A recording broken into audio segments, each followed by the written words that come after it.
Welcome to RK's Stories.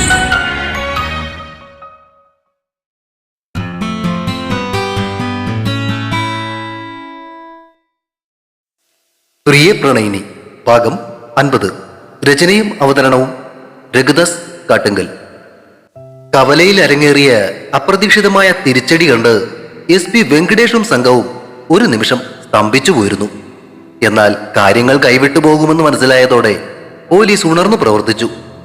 ഉച്ചത്തിൽ whistle മുഴക്കിക്കൊണ്ടും lathi വീശിക്കൊണ്ടും അവർ പാർട്ടിക്കാരെയും ഓട്ടോക്കാരെയും ചിതറിച്ചു. ശശിയേട്ടന്റെയും ഷിബുവിന്റെയും കൈകളിൽ നിന്നും ചതഞ്ഞരഞ്ഞൊരു പപ്പടം പോലെയായ സദാനന്ദനെ പോലീസ് വലിച്ചിഴച്ച് അവരുടെ ജീപ്പിനടുത്തേക്ക് കൊണ്ടുപോയി. അയാളുടെ കൂടെ വന്ന പ്രതിഷേധക്കാരിൽ പലരും കിട്ടിയ തല്ലിന്റെ വേദനയിൽ റോഡിൽ കിടന്ന് ഞരങ്ങുന്നുണ്ടായിരുന്നു. പൊടിപടലങ്ങൾ അടങ്ങിയതോടെ കവലയിൽ വീണ്ടും ഒരു നിശബ്ദത തളം കിട്ടി.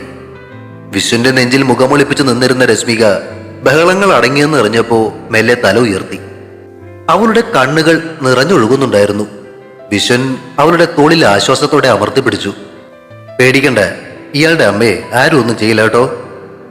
അവൻ ചുറ്റും കൂടി നിന്ന ജനക്കൂട്ടത്തെയും മാധ്യമ പ്രവർത്തകരെയും ഒന്ന് നോക്കി. പിന്നെ നേരെ SP വെങ്കടേഷിന്റെ അടുത്തേക്ക് നടന്നു. രശ്മികയെയും ചേർത്തു പിടിച്ചായിരുന്നു അവന്റെ നടത്തം. സാറേ, വിശ്വന്റെ ശബ്ദത്തിൽ വല്ലാത്തൊരു ഉത്കണ്ഠ ഉണ്ടായിരുന്നു.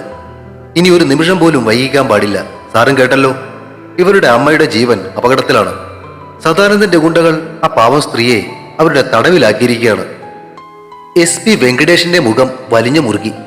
അയാൾ രൂക്ഷമായി അല്പം അകലെ പോലീസുകാരുടെ നടുവിൽ നിൽക്കുന്ന സദാനന്ദനെ നോക്കി. പോലീസ് പിടിയിലായിട്ടും സദാനന്ദൻ പകയോടെ വിശ്വനെ തുറിച്ചു നോക്കുന്നുണ്ടായിരുന്നു. രാജൻ, SP DYSPയെ വിളിച്ചു. ഉടൻ തന്നെ ഒരു ടീമിനെ അയച്ച് ആ സ്ത്രീയെ കണ്ടെത്തണം. സദാനന്ദനെ ചോദ്യം ചെയ്താൽ വിവരം കിട്ടും. വേണ്ടി വന്നാൽ.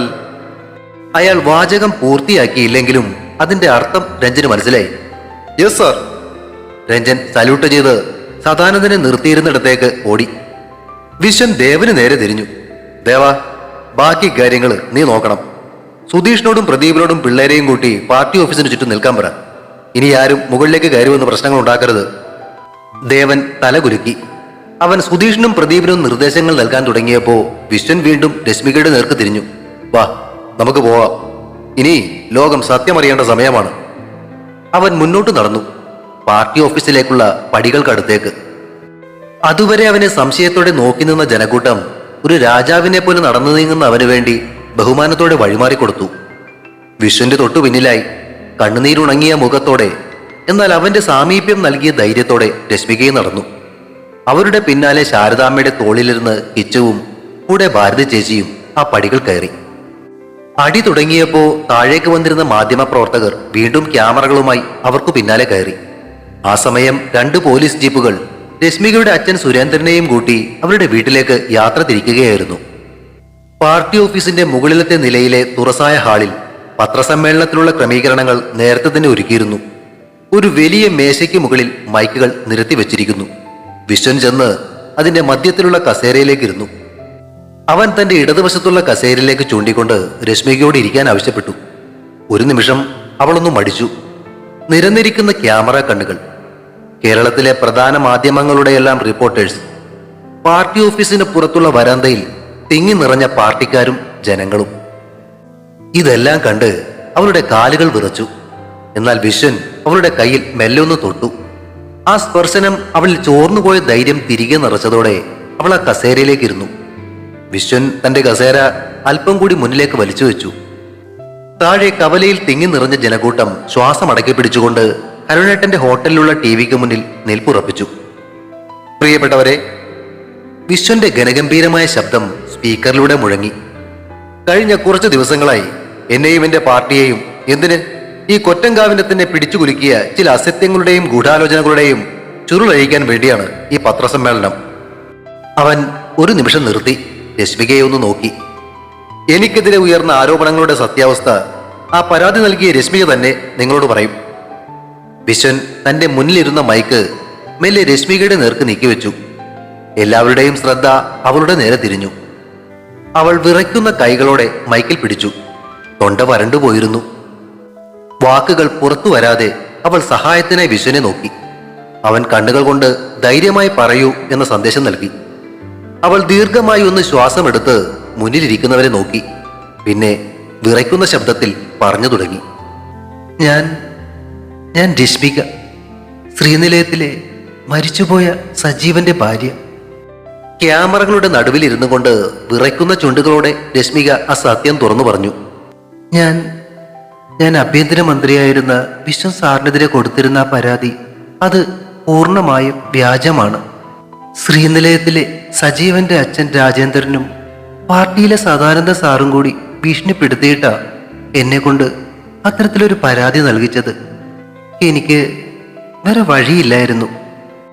അത് കേട്ടതോടെ പത്രക്കാർക്കിടയിലും പുറത്തു നിന്നിരുന്ന ആളുകളുടെ ഇടയിലും ഒരു മുറുമുറുപ്പുണ്ടായി.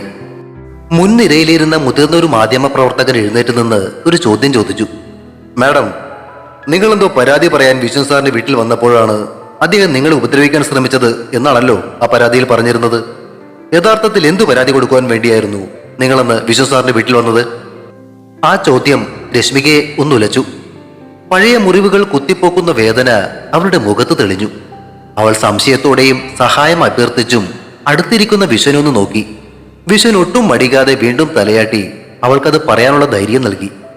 പേടിക്കണ്ട, സത്യം പറയൂ എന്നൊരു ഭാവം അവന്റെ മുഖത്തുണ്ടായിരുന്നു. രശ്മിക വീണ്ടും മൈക്കിലേക്ക് തിരിഞ്ഞു. എന്റെ ഭർത്താവായിരുന്ന സജീവൻ എന്നെയും എന്റെ മകനെയും നിരന്തരം ഉപദ്രവിക്കുകയായിരുന്നു. മദ്യപിച്ചു വന്ന് ക്രൂരമായി തല്ലുമായിരുന്നു. അത് സഹിക്കാൻ വയ്യാതെ അതിനെതിരെ ഒരു പരാതി കൊടുക്കാനാ ഞാനന്ന് വിശ്വസാറിന്റെ വീട്ടിൽ പോയത്. അന്ന് എന്നോടൊപ്പം ഈ ഭാരതി ചേച്ചി ഉണ്ടായിരുന്നു. അവൾ അല്പം കൂടി ശബ്ദമുയർത്തി. അന്ന് സജീവനും വീട്ടുകാരും വീട്ടിലില്ലാതിരുന്ന സമയം നോക്കിയാ ഞാൻ വിശ്വസാറിന്റെ വീട്ടിൽ പോയത്. ആരും അറിയരുതെന്നാ കരുതി പോയത്. പക്ഷേ അവളുടെ ശബ്ദം ഇടറി. പക്ഷേ ഞാൻ അവിടെ പോയി പരാതി കൊടുത്ത കാര്യം അന്ന് അവിടെ ഡ്യൂട്ടിയിലുണ്ടായിരുന്ന എ വർഗീസാറ സജീവന്റെ അച്ഛനായ രാജേന്ദ്രനോട് വിളിച്ചു പറഞ്ഞത്. ഈ വെളിപ്പെടുത്തൽ കേട്ടതും താഴെ നിൽക്കുന്ന ജനക്കൂട്ടത്തിനിടയിൽ ടിവിയും കണ്ടുകൊണ്ട് നിൽക്കുകയായിരുന്ന വർഗീസ് ഞെട്ടിപ്പോയി. ചുറ്റുമുള്ളവർ തന്നെ നോക്കുന്നുണ്ടോ എന്ന ഭയത്താൽ അയാൾ തൊപ്പി താഴ്ത്തി വെച്ചുകൊണ്ട് മെല്ലെ പോലീസ് ജീപ്പിനടുത്തേക്ക് നടന്നു. മുകളിൽ അപ്പോൾ രശ്മിക ബാക്കി കൂടി പറയുകയായിരുന്നു. അക്കാര്യം അറിഞ്ഞ രാജേന്ദ്രനും സദാനന്ദനും എന്റെ മകനെ ഉപദ്രവിക്കുമെന്നും അവനെ കൊന്നുകളയുമെന്നും പറഞ്ഞ് ഭീഷണിപ്പെടുത്തിയ എന്നെ കൊണ്ട് അത്തരത്തിലൊരു കള്ളപ്പരാതി കൊടുപ്പിച്ചത്. രശ്മിക അത് പറഞ്ഞു നിർത്തിയതോടെ ഹാളിലും പരിസരത്തും വലിയൊരു നിശബ്ദത പടർന്നു. ഒരു പെൺകുട്ടിയുടെ നിസ്സഹായാവസ്ഥയും അതിനെ മുതലെടുത്ത ക്രൂരതയും കേട്ട് ജനം സ്തംഭിച്ചുപോയി. എന്നാൽ ആ നിശബ്ദത അധികനേരം നീണ്ടു നിന്നില്ല. പാർട്ടി ഓഫീസിന് താഴെയുള്ള കവലയിലെ പഴയ ആ ചായക്കടയിൽ ആവി പറക്കുന്ന ചായ ഗ്ലാസുകൾ കയ്യിൽ പിടിച്ച് ടിവിയിൽ വാർത്ത കണ്ടുകൊണ്ടിരിക്കുന്നവരിടയിൽ നിന്നും രോഷം അണപൊട്ടി. ടി.വി. സ്ക്രീനിൽ രശ്മികയുടെ കരച്ചിൽ കേട്ടതും ഒരു മധ്യവയസ്കൻ ഗ്ലാസ് മേശപ്പുറത്തേക്ക് ആഞ്ഞു വെച്ചു. എടാ, ആ ദ്രോഹികളെ ഒന്നും വെറുതെ വിടരുത്. അതൊരു തുടക്കമായിരുന്നു. ചായക്കടയിൽ ഉണ്ടായിരുന്നവർ ടി.വിയിൽ സദാനന്ദന്റെയും രാജേന്ദ്രന്റെയും പേരുകൾ കേട്ടതോടെ ശബ്ദമുയർത്തി. നമ്മുടെ വിശ്വേട്ടനെതിരെ ഇത്രയും വലിയ ചതിവാണോ ആ സദാനന്ദനും രാജേന്ദ്രനും കൂടെ ഒപ്പിച്ചത്? ആ പാവം പെൺകുട്ടിയെ ഭീഷണിപ്പെടുത്തിയിട്ട്? പാർട്ടിക്കാരിൽ ഒരാൾ ആവേശത്തോടെ വിളിച്ചു പറഞ്ഞു. സദാനന്ദൻ എന്ന നായിന്റെ മോൻ പാർട്ടിക്ക് തന്നെ നാണക്കേടാ. അവനെ ഇവിടെ വെച്ച് തന്നെ കൈകാര്യം ചെയ്യണോടാ. ചായക്കടയിൽ നിന്നും ആളുകൾ പുറത്തേക്ക് ഇറങ്ങുമ്പോൾ ഡിവൈഎസ്പി രഞ്ജൻ സദാനന്ദനെയും കൊണ്ട് സ്റ്റേഷനിലേക്ക് പോകാൻ തുടങ്ങുകയായിരുന്നു. പുറത്തേക്കിറങ്ങിയ ആളുകൾ റോഡിലൂടെ പോലീസ് ജീപ്പിൽ കൊണ്ടുപോകുന്ന സദാനന്ദനെ നോക്കി ആക്രോശിച്ചു. ചിലർ ജീപ്പിന് നേരെ പാഞ്ഞെടുക്കാനും ശ്രമിച്ചു. ആടിക്കടാവനെ, ആ രാജേന്ദ്രനെയും വെറുതെ വിടരുത്. ഇവന്മാരൊക്കെ കൂടി നാട് പിടിക്കാൻ ഇറങ്ങിയതാ. കവലയിലെങ്ങും സദാനന്ദനും രാജേന്ദ്രനുമെതിരെയുള്ള ജനരോഷം ആളിക്കത്തി. വിശ്വനെന്ന നിരപരാധിയെ വേട്ടയാടിയവർക്കെതിരെ ജനങ്ങൾ തെരുവിൽ വിധി നടപ്പാക്കാൻ വെമ്പൽ കൊള്ളുന്ന കാഴ്ചയായിരുന്നു അത്. സത്യം പുറത്തു വന്നതോടെ അതുവരെ വിശ്വനെ സംശയിച്ചിരുന്നവർ പോലും കുറ്റബോധത്തോടെയും പകയോടെയും ആ ദ്രോഹികളെ ചീത്ത വിളിച്ചു. മുകളിലെപ്പോൾ പത്രസമ്മേളനത്തിന്റെ ചോദ്യോത്തരവേള പുരോഗമിക്കവേ മാമലനാട് ദിനപത്രത്തിന്റെ റിപ്പോർട്ടർ ജയറാം മൈക്കുമെടുത്ത് എഴുന്നേറ്റു. സദാനന്ദൻ ഗ്രൂപ്പിന്റെ വിശ്വസ്തനായ അയാളെ കണ്ടതും വിശ്വൻ ജാഗരൂകനായി. പ്രതീക്ഷിച്ചതുപോലെ തന്നെ വിഷം പുരട്ടിയ ഒരു ചോദ്യമാണ് ജയറാമിന്റെ നാവിലുണ്ടായിരുന്നത്. മാഡം, സംഭവിച്ചത് എന്താണെന്ന് പറയാൻ വേണ്ടി നിങ്ങൾ സദാനന്ദൻ സാറിന്റെയും കൂട്ടരുടെയും മുന്നിലേക്ക് ചെന്നിട്ട് അവിടെ നിന്നും തിരികെ വിശ്വൻ സാറിന്റെ അടുത്തേക്ക് ഓടിച്ചെന്ന് വളരെയേറെ അടുപ്പമുള്ളതുപോലെ സാറിനെ കെട്ടിപ്പിടിക്കുന്നത് എല്ലാവരും കണ്ടതാണ്. അയാൾ കുടിലമായൊരു ചിരിയോടെ തുടർന്നു. അങ്ങനെ എന്തെങ്കിലും അടുപ്പം നിങ്ങൾ തമ്മിലുണ്ടായിരുന്നോ? ആ അടുപ്പത്തിന്റെ പേരും പറഞ്ഞുകൊണ്ടാണോ സജീവൻ നിങ്ങളെ ഉപദ്രവിച്ചിരുന്നത്? ഒന്ന് നിർത്തിയിട്ട് അയാൾ അടുത്ത അമ്പ് തൊടുത്തു. സജീവന്റെ കൊലപാതകി ആരാണെന്ന് പോലീസ് ഇന്നവരെ കണ്ടുപിടിച്ചിട്ടില്ല. ഇനി അതും ഏതെങ്കിലും രാഷ്ട്രീയക്കാരുടെ ഇടപെടൽ കൊണ്ടാണോ കണ്ടുപിടിക്കാൻ സാധിക്കാത്തത്? അതു പറഞ്ഞിട്ട് അയാൾ വിശ്വനെയും ഒന്ന് നോക്കി. അയാളുടെ ചോദ്യങ്ങൾ ഒരു ചാട്ടുളി പോലെ രശ്മികയുടെ നെഞ്ചിൽ തറച്ചു. മനസ്സിൽ പോലും വിചാരിക്കാത്ത, കേൾക്കാൻ അറയ്ക്കുന്ന അപവാദം കേട്ടപ്പോ അവൾ തകർന്നുപോയി. വാക്കുകൾ കിട്ടാതെ കണ്ണുകൾ നിറഞ്ഞൊഴുകി. അവൾ അവിടെ പകച്ചു നിന്നു. ഹാളിന് പുറത്ത് വലിയൊരു ബഹളമുണ്ടായി. പാർട്ടിക്കാർ പലരും ജയറാമിനെതിരെ ശബ്ദമുയർത്തി. നിർത്തടോ അവിടെ! ചില ചെറുപ്പക്കാർ അയാളെ കൈവെക്കാൻ തയ്യാറായി അകത്തേക്ക് കടക്കാൻ ശ്രമിച്ചു. എന്നാൽ വിശ്വൻ കൈ ഉയർത്തി അവരെ ശാന്തരാക്കി. ആ ചോദ്യത്തിന് അർഹിക്കുന്ന മറുപടി നൽകാൻ അവൻ എഴുന്നേൽക്കാൻ തുടങ്ങുകയായിരുന്നു. പക്ഷേ അവൻ എന്തെങ്കിലും പറയാൻ കഴിയുന്നതിന് മുൻപേ കിച്ചുവിനെ ഒക്കത്തെടുത്തുകൊണ്ട് ശാരദാമ്മ മുന്നിലേക്ക് കയറി. അവരുടെ മുഖത്ത് ക്ഷോഭം ജ്വലിച്ചു നിന്നിരുന്നു. അവരെ കണ്ടതും എല്ലാവരും നിശബ്ദരായി. മൈക്കുകളെല്ലാം അവരുടെ നേരെ തിരിഞ്ഞു. ജയറാമേ! ശാരദാമ്മയുടെ ശബ്ദം ആ ഹാളിൽ മുഴങ്ങി. താൻ ആരുടെ ആളാണെന്നും ആർക്ക് വേണ്ടിയാ ഈ വൃത്തികെട്ട ചോദ്യം ചോദിച്ചതെന്നും ഇവിടെയുള്ള നാട്ടുകാർക്ക് മാത്രമല്ല, കേരളത്തിലെ ജനങ്ങൾക്ക് മുഴുവൻ അറിയാം. അവർ വിരൽ ചൂണ്ടിക്കൊണ്ട് തുടർന്നു. ആ സദാനന്ദനെ ഇപ്പോ പോലീസുകാർ അറസ്റ്റ് ചെയ്തേക്കുവാ. എന്തിനാന്നറിയോ? ഈ രശ്മികയുടെ അമ്മയെ തടവിലാക്കിയിട്ട് സത്യം തുറന്നു പറഞ്ഞ അവരെ കൊല്ലുമെന്ന് ഭീഷണിപ്പെടുത്തിയതിന്. ശാരദാമ്മയുടെ കണ്ണുകൾ ജയറാമിന് നേരെ തീ തുപ്പി. അത് കേട്ട് പേടിച്ചിട്ടാ അവൾ തിരിഞ്ഞോടിയത്. മറ്റാർക്കും അവളെ രക്ഷിക്കാനാവില്ല എന്ന് തോന്നിയത് കൊണ്ടാ ഈ നാടിന്റെ ആഭ്യന്തരമന്ത്രി കൂടിയായിരുന്ന അവന്റെ അടുത്തേക്ക് അവൾ ചെന്നത്. സ്വന്തം അമ്മയെ കൊല്ലുമെന്ന് കേട്ടാ തളർന്നു പോകാത്ത ആരാ ഉള്ളത്? അതും നിസ്സഹായ ഒരു പെൺകുട്ടി. നേരെ മണ്ണൊന്ന് ചിന്തിക്കാനുള്ള മാനസികാവസ്ഥ പോലുമില്ലാത്ത ആ സമയത്ത് അവൾ അവനോട് ചേർന്ന് നിന്നിട്ടുണ്ടാവും. ഒരു പക്ഷേ തളർന്ന് വീഴാൻ പോയത് കൊണ്ട് അവനെ ഒന്ന് കെട്ടിപ്പിടിച്ചിട്ടും ഉണ്ടാവും. അതിന് ഇതുപോലൊരു അർത്ഥം കണ്ടെത്താൻ തനിക്ക് മാത്രമേ കഴിയൂ. പിന്നെ ഈ നാട്ടിലെ ജനങ്ങൾ മാത്രമല്ല, കേരളത്തിലെ ഒട്ടുമിക്ക ജനങ്ങളും ആദരവോടെ പറഞ്ഞിരുന്ന പേരാ ചേലക്കലെ സഖാവ് പീതാംബരൻ എന്നത്. ആ അച്ഛന്റെ മകനാ ഇവൻ. അതുകൊണ്ട് തന്നെ താനിപ്പോ പറഞ്ഞതുപോലുള്ള കാര്യങ്ങളൊന്നും അവൻ ചെയ്യില്ല. അവർ ശ്വാസമെടുക്കാനായി ഒന്ന് നിർത്തി. ഒരു പെണ്ണിന്റെ മാനം വെച്ചാ താനിപ്പോ സംസാരിച്ചത്. ആ മാനത്തിന്റെ വില അറിയണമെങ്കിലേ നല്ല കുടുംബത്തിൽ ജനിക്കണം. പെട്ടെന്ന് അവർ വിശ്വന്റെ നേരെ തിരിഞ്ഞു. എടാ, എല്ലാവരും ലൈവായിട്ട് കാണുന്നതല്ലേ ഈ പത്രസമ്മേളനം? വിശ്വൻ അത്ഭുതത്തോടെ അമ്മയെ നോക്കി. അതെ അമ്മേ.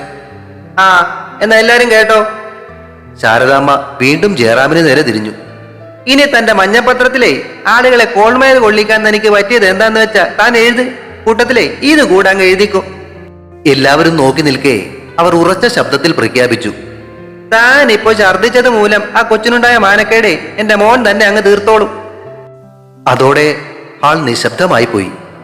എന്താണ് ശാരദാമ്മ ഉദ്ദേശിക്കുന്നത് എന്ന് മനസ്സിലാവാതെ ആളുകൾ പരസ്പരം നോക്കി. വിശ്വനും രശ്മികയും സ്തംഭിച്ചു നിൽക്കുകയായിരുന്നു. വേണ്ടി വന്നാല് ഇവളെ ഇവൻ തന്നെ അങ്ങ് കെട്ടിക്കോളുന്നു. മനസ്സിലായോ തനിക്ക്? ആ പ്രഖ്യാപനം ഒരു ബോംബ് പോലെയാണ് അവിടെ വീണത്. അത് കേട്ടതോടെ ജയറാമിന്റെ നാവ് ഇറങ്ങിപ്പോയതുപോലെയായി. എന്നാൽ ആ നിശബ്ദതയിൽ ചിലരുടെയൊക്കെ മുഖങ്ങളിൽ സന്തോഷത്തിന്റെ ഒരു വലിയ അലയൊലി തന്നെ പടർന്നു. ഒരു നിമിഷത്തെ നിശബ്ദതയ്ക്ക് ശേഷം ആ ഹാളിന് വെളിയിൽ കൂടി നിന്നവരുടെ ഇടയിൽ നിന്നും കയ്യടികളുടെ ശബ്ദമുയർന്നു. അത് ക്രമേണ ഹാളിനകത്തിരുന്ന പത്രക്കാരുടെ ഇടയിലേക്കും വ്യാപിച്ചു. എല്ലാവരും കൈയടിക്കുന്നത് കണ്ടതോടെ കാര്യം മനസ്സിലായില്ലെങ്കിലും ശാരദാമ്മയുടെ കയ്യിലിരുന്ന കിച്ചുവും കൈയടിച്ച് ചിരിയായി. ജയറാം വീണ്ടും എന്തോ വേണ്ടാതിനം ചോദിക്കാൻ വേണ്ടി മൈക്ക് മുന്നോട്ട് നീട്ടുന്നതിനിടയിലാണ് വാതിൽക്കൽ ഒരനക്കം കേട്ടത്.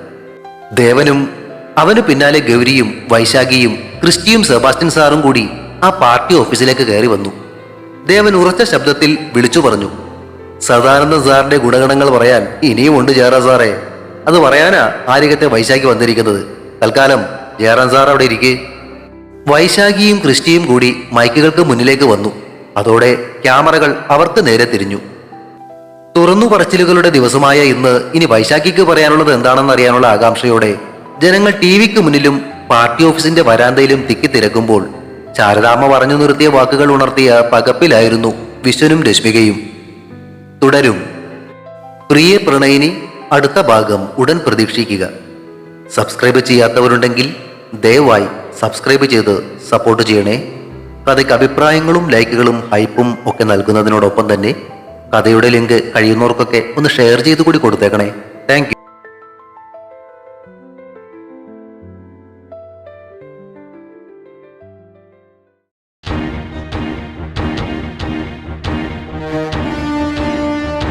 Season 4.